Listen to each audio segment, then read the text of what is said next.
All right, well, let's move through to our cool online tools for this evening. So I do have a roundup of 5 of them tonight. Actually, one of them is not a tool, but I'll talk about that when we get to it because it is really important, particularly for the 1st of February. All right, very first one here. A few of these tools around, but this one is called MeetGeek.ai. And what this tool does is it's free to sign up for it, and you've got a free version of it. I also have a paid version of this as well too.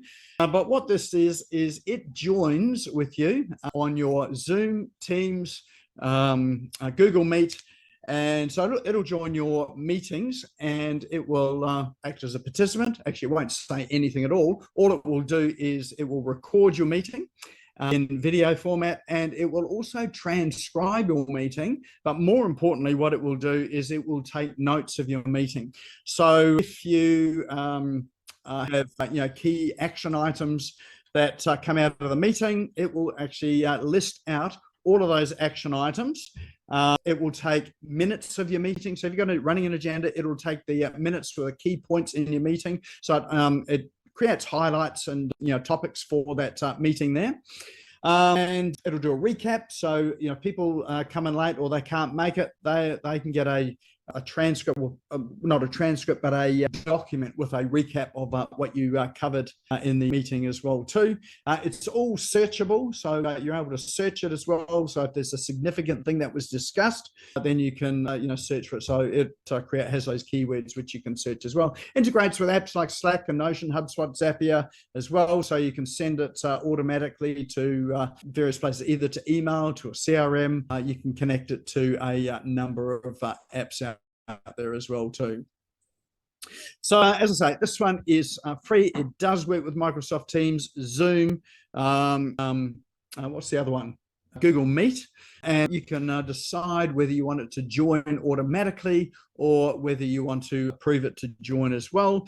So you don't need to record all meetings, but you can record the ones that you do actually want to, or the ones that are important to record.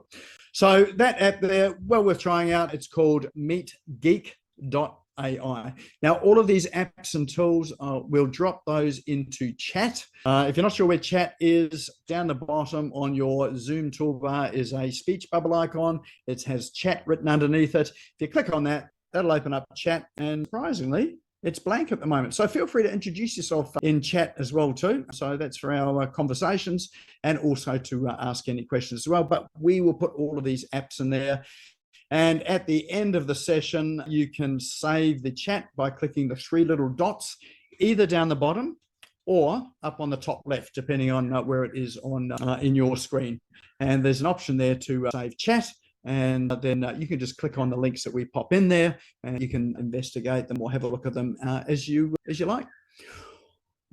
All right, very next one I have for you is, this is an interesting one. It's called lingojam.com/special text. Now, all of us will be familiar with fonts. So on websites, there are, fonts. So like things like Arial, Times New Roman, they are standard fonts that are used on websites and in our applications on our computer. So whether that's Word or Google Documents, I think Helvetica is another one. So there's a range of fonts.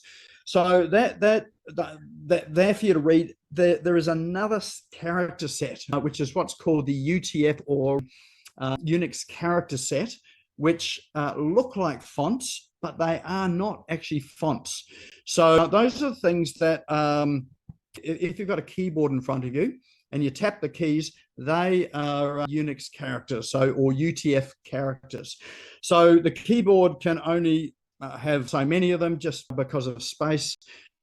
But there are something like, and I think I've got it listed here, 100,000 characters that are available in Unix. So you can just imagine if you had a computer keyboard, had 100,000 characters in there, that very quickly you would find yourself lost on that keyboard. So they pretty much just limit it to font style characters so that you can navigate around it pretty easily and write the documents that you want to write.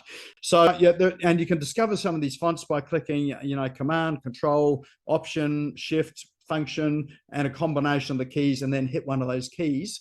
And most of those keys have got other characters in behind them. Obviously not all of them, but there are about 100,000 of them.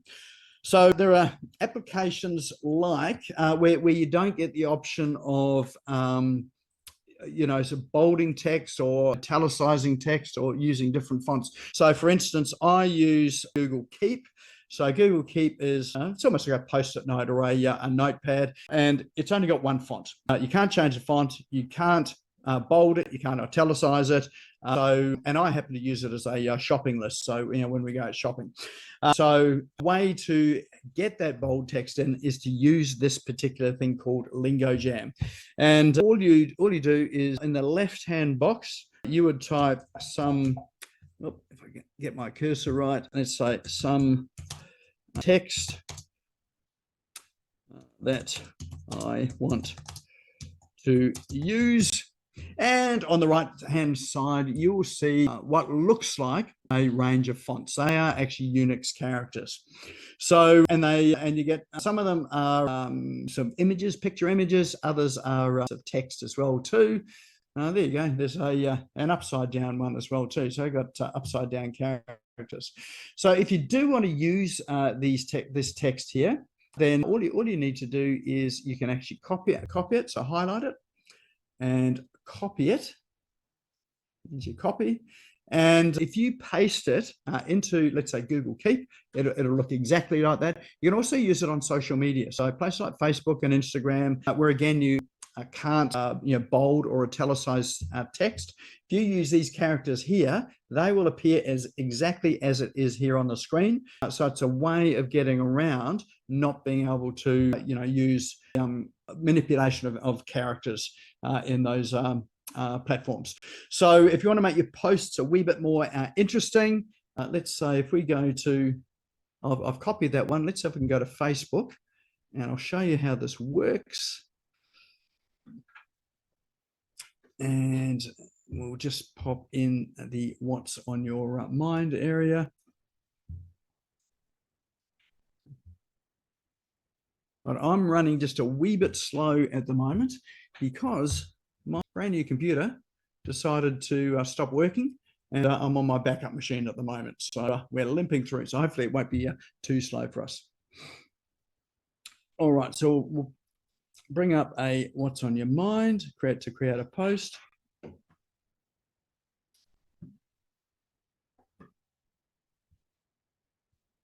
All right, it's not going to play ball with us tonight, obviously running too slow. All we do is then paste that character set or those Unix characters into your post, and it will appear exactly as it is.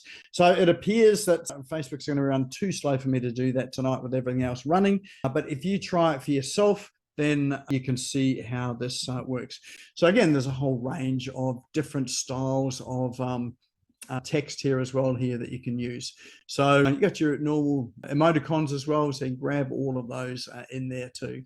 So have a play with that. It does make your posts a little bit more interesting, makes them stand out, and makes them scrollable or scroll stopping for people to read.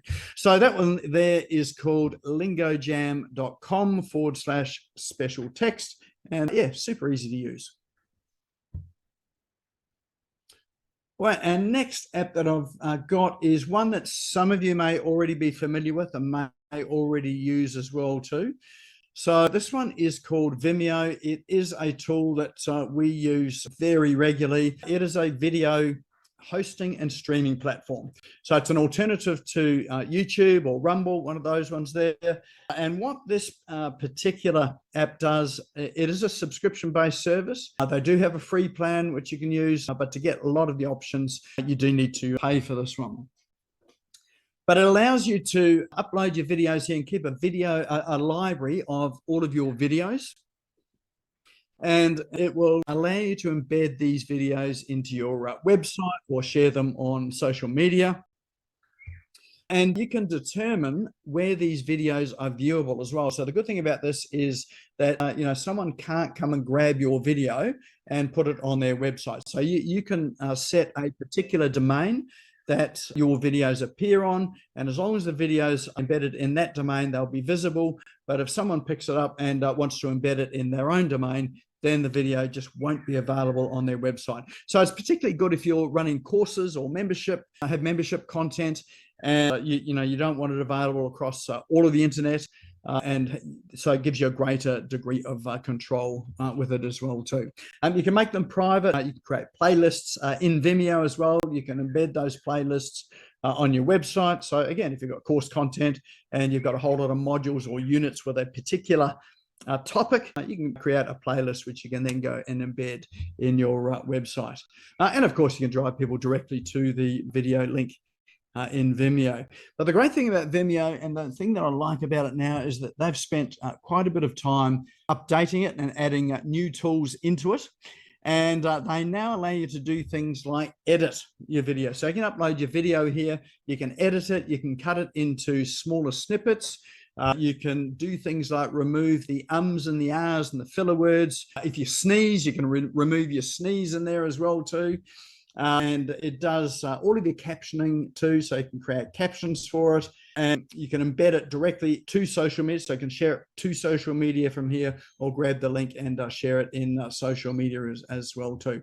So it is a very powerful tool for controlling your videos, one, who gets access to it and who sees it, and you're able to use it on, so most of you, or pretty much all of your social platforms and on your website, with a whole range of permissions and protection as well too. So if you haven't seen this, it's a great alternative to YouTube, and it doesn't have all of that branding on it too. So you can remove all of the branding off it, so you can have just your branding on it or no branding on it. And you can do things like, with the controls, is that you can allow people to speed up your video or not. And you can put things like, calls to action at the end of it. So very, very powerful suite of tools here in Vimeo. So, but as I say, we use this all the time, and this is generally where we're hosting videos that we don't want available out in the public, but just for private use. All right, so next one I've got this one here. This is Google Business Profile.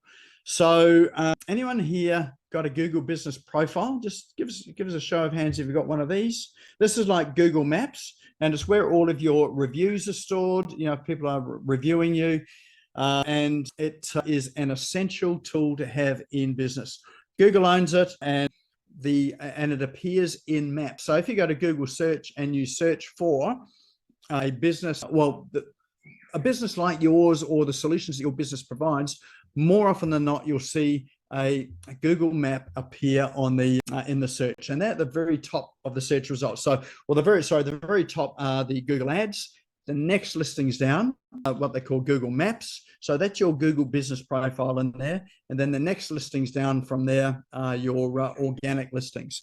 So if you want to get fairly far up the page, then a Google Business Profile is very important. And it's more important these days than it has ever been. Google's changed some of the rules around your Google profiles as well too.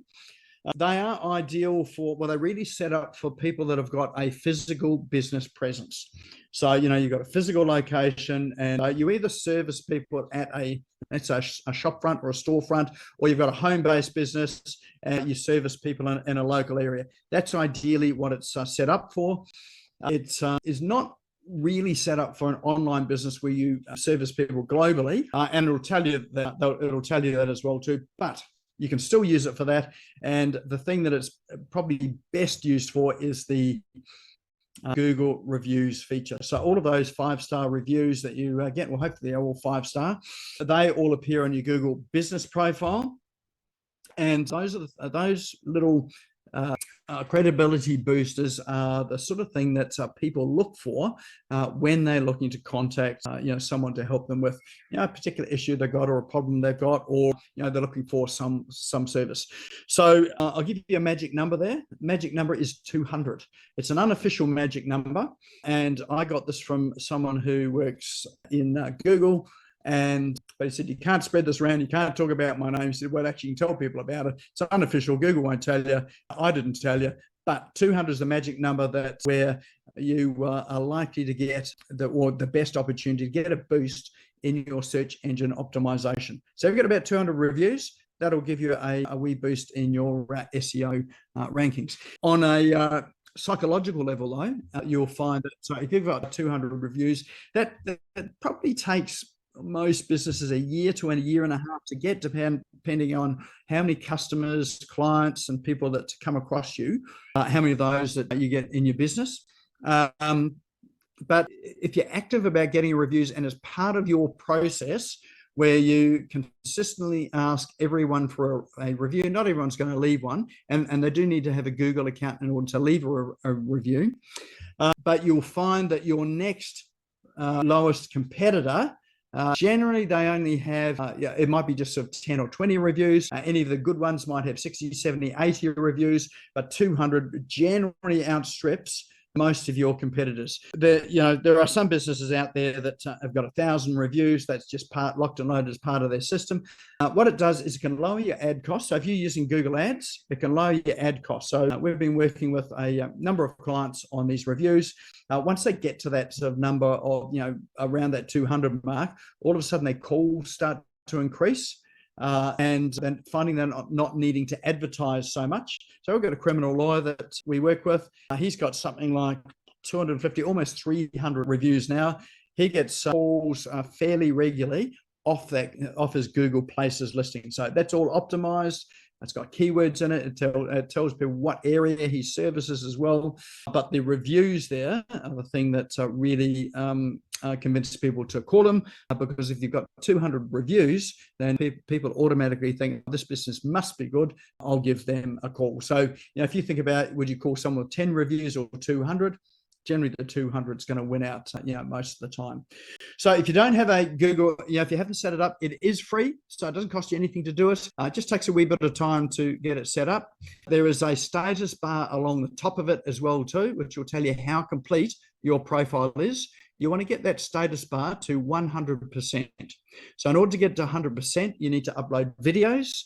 So it could be a video of your business. It could be a testimonial videos. It could be case study videos. It could be a life on the day of you as the business owner type of videos. You need to upload images, list your products there, and you can even have your phone number there and email address there, which are clickable, so people can contact you directly off that particular page or that profile as well too. So if I was to give a weighting in terms of which was more important, your website or a Google My Business profile, which should you have first? Google My Business profile. Do that one first. Google properly. It'll get you up in the search engines a lot quicker than your website. We'll get up in the search engines, and then you can build your website after that, and then direct traffic from Google My Business to your website. Google My Business used to offer a free website as well. They've canned that service. So if you see the website option there, don't worry about filling that out. That won't take you up to 100%, but leave that one off because Google is getting rid of that very shortly. So that one there is google.com/intl/EN_AU/business/business-profile. And again, we'll drop that into chat. So you've got that link there. All right, very last one I have for you is something called DMARC. Anyone know what DMARC stands for? Actually, if you search for DMARC, it'll tell you. So have a look and search. But both Google Mail, Gmail, and Hotmail are now enforcing what they call DMARC policies. So, and what a DMARC record does is it authenticates whether you are the genuine user of your email. So it authenticates that you're the owner of that domain, and that email sent with you authenticating that you are the owner of the email are unlikely to hit the spam boxes. And the DMARC is a record. It's a text record that you put into your DNS, so your domain name service. So at this point here, you're probably thinking, or some of you are thinking, what the heck is a DNS? This is all the web developer type of jargon stuff. But these are the things that make the your domain work, and in particular your emails work. It's a very simple fix to add a text record into your DNS records for your DMARC. And Google or your where you send emails from will tell you exactly how to do it, generally with the step-by-step instructions. So if you use, let's say, software like Xero to send out invoices, you need a DMARC policy in, and you're using your domain, you need a DMARC DNS record in your DNS.